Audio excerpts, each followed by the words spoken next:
आए रे আসরে আয় গাছি আয় রে হর পদুয়া হর পদুয়া গাছি আয় রে আসরে আয় গাছি আয় রে আমারে খরতে হরতে দুই পরে গাছি আয় রে আসরে আয় গাছি আয় রে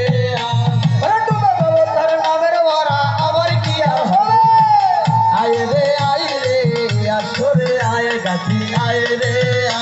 আমি তাদের ওসিলা করে এলাম করিয়া গাছি আয় রে আসরে আয় গাছি আয় রে আমার বাবার শরণে আমার হাজার সালাম গাছি আয় রে আসরে আয় গাছি আয় রে ওই হুজুর কেবলা জালামন্দারি দিলাম পরিচয় গাছি আয় রে আসরে আয় গাছি আয় রে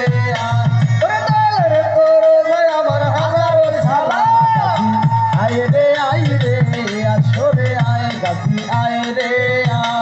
উস্তাদ আমার হিরো গায়ন দিলাম পরিচয় গাছি আয় রে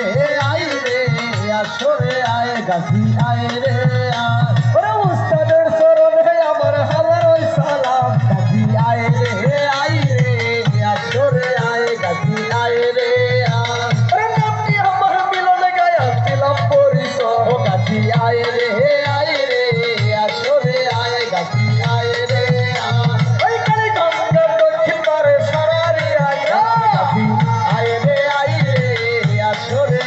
গাছি আয় রে হোটেল ভাইকে সঙ্গে লয়া আসরে আয় গাছি আয় রে আসরে আয় গাছি আয় রে ভক্তবৃন্দ সঙ্গে লয়া আসরে আয় গাছি আয় রে আসরে আয় গাছি আয় রে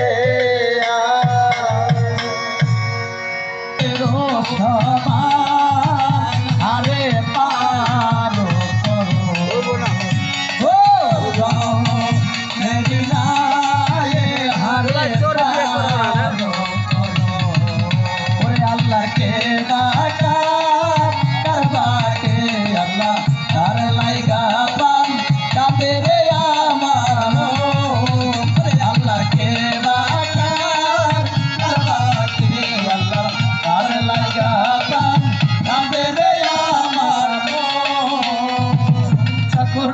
বুঝে বাদশাহ ভাই রহমান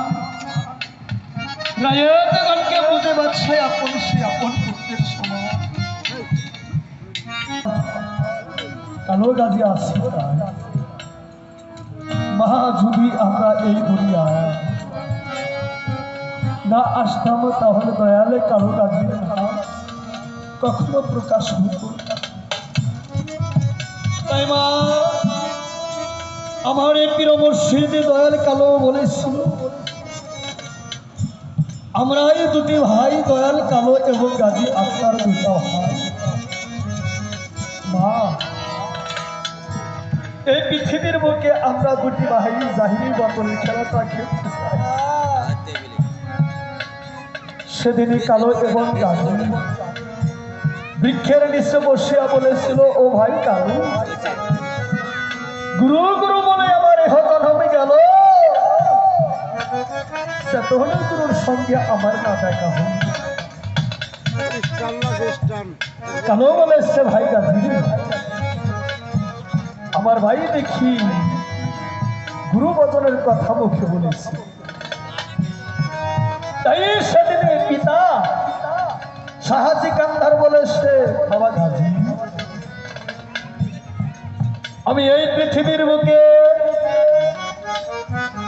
আমি ব্রাহ্মণের মুখে শুনেছি তুমি নাকি 12 বছর পূর্ণ হলে